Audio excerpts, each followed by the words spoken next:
Now, Congressman Jim Jordan spoke with Apple CEO Tim Cook today. Apparently, he might have even talked and spoken. But anyway, on Capitol Hill, he joins us now with more.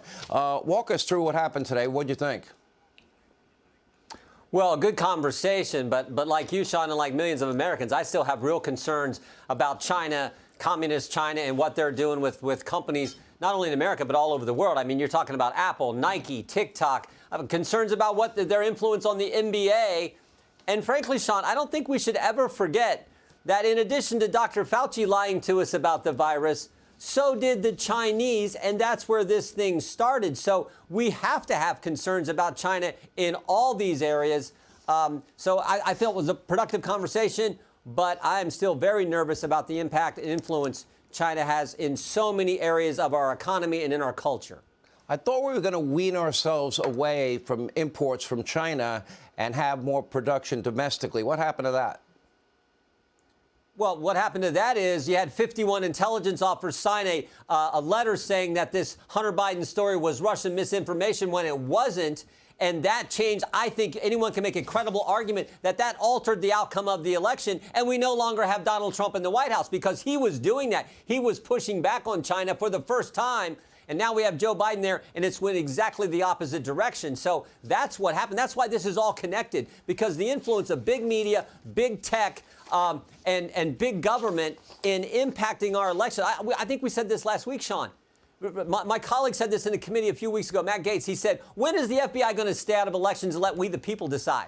In 2016, they spied on Trump's campaign. 2018, it was the Mueller investigation. 2020, they suppressed the Hunter Biden story. 2022, 91 days before the midterm election, they raid his home. And now, just 2 weeks ago, 3 days after he announces for the 2024 race, they name a special counsel. And it's not just anybody. It's Jack Smith and the record that he has of weaponizing the government to go after the people. So all this is connected.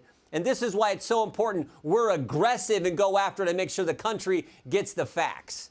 So Elon Musk is going to show us how the forum, Twitter, suppressed information and how it influenced our elections. Okay, what do you think we're going to find out there? And how does that dovetail into your investigation if our FBI has been politicized and DOJ weaponized?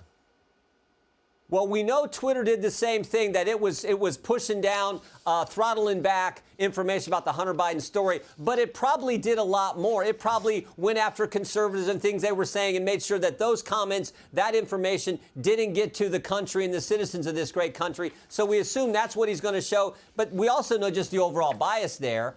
What was it, a couple days ago? It was the Stay Woke T-shirts and things that he had, that Twitter had there. So Elon Musk is doing a service to the First Amendment, doing a service to the Constitution, doing a service to the country, and I think, frankly, the world, in that he is bringing this all to light.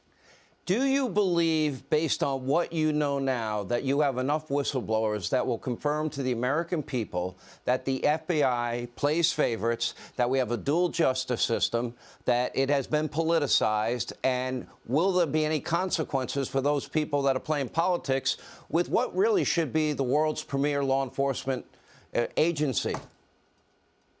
I do think it's political. I think the evidence is there.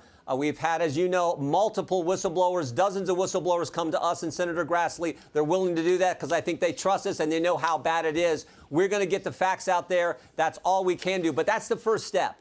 You have to expose it if you're going to stop it. We're committed to doing that. All right, Jim Jordan, thank you. And we'll be looking forward to the hearings come the new year. We appreciate you being with us. Hey, Sean Hannity here. Hey, click here to subscribe to Fox News YouTube page and catch our hottest interviews and most compelling analysis. You will not get it anywhere else.